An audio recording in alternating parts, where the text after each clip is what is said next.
Senator Hawley, you're recognized for 5 minutes. Thank you very much, Madam Chair. Thanks to all of the witnesses for being here. Ms. Carlos, if I could just start with you. You're here on behalf of YouTube, is that right? That is correct. Can you tell me, why is it that YouTube has monetized videos that teach people how to generate pornographic deepfakes of women? Why does that happen on your platform? Thank you for the question. Protecting our users is one of our top priorities. My general expertise is in music policy, so I'm not in the best position to answer that question, but I'm happy to follow up with you. Do you know how many such videos there are out there that are these are monetized videos now on YouTube? I'm not aware of that number. I can't say that our community policies do not allow that type of content on our platform. Well, Forbes magazine just reported that YouTube's in fact promoted over 100 YouTube videos with millions of views that showcase AI deepfake porn and include tutorials on how to make deepfake porn, particularly porn that targets young women. Do you have any idea how much money YouTube has made off of this monetization? Thank you for bringing this to my attention. I do not have detail on this specific news article. I'm happy to follow up with you in the committee. So you don't have any idea of how many ad dollars YouTube has made off of this? I do not. Are you aware that one of these websites that was promoted by YouTube in these videos was later cited in a criminal prosecution for AI sexual abuse material, generating, let me be more specific, generating AI sexual abuse material involving children? Thank you again for the question, Senator. As we mentioned earlier, YouTube has endorsed the Take It Down Act, and we take these issues very seriously. Again, I'll notify that I represent music policy and do not have that information to give you a fulsome response during today's hearing. Let me ask you this then. If a teenage girl's face ends up in an AI porn video on your platform, what does YouTube do about it? What's her recourse right now? What can she do to get some recompense, get some restitution? After over a year ago, we updated our privacy policy so that anybody who believes that their voice or likeness is being used without their authorization on our platform can submit a request for removal.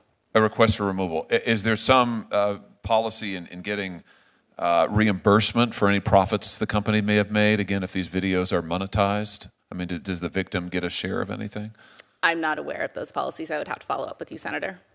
Why is it that the enforcement of YouTube's own policy here seems to only happen after videos go viral? Is there a reason for that? I do not have the answer to that question to you. Do you know how many AI-generated deepfake videos or deepfake content is removed before a victim complains? Does the victim have to complain before YouTube does anything? Again, my specialty is in music policy. I do understand that we use technology such as AI to search for that content, and when it is in violation of our policies, we will remove it. Let me ask you about this. YouTube training data. Has YouTube provided data for use in Google's Gemini or other AI training programs? YouTube does provide data in Google training data in accordance with our agreements. So if an artist uploads music to YouTube, does the company use that music to train AI models? As I mentioned, we do share data in accordance with our agreements. I can't speak to the specifics of any individual agreement. Well, so how are people like Ms. McBride protected? I mean, so if you're an artist and you put any content on YouTube, does that mean that it's just free range? I mean, you can do whatever you want with it? Again, it goes down to the terms of our agreement. I will say that we have forged deep partnerships with the music industry.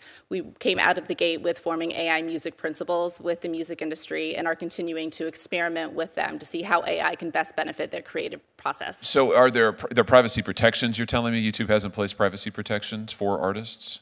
They apply to all individuals on our platform. Oh, so is this, this is the click wrap scenario? This is in order to watch cute dog videos or whatever, you've got to click the I consent and that wraps in, you basically give consent for your stuff to be used? There are all different types of various agreements, but our terms of service are included in that batch of agreements. So I guess my question is, where are users told about their privacy protections if they have any, and where do they explicitly consent?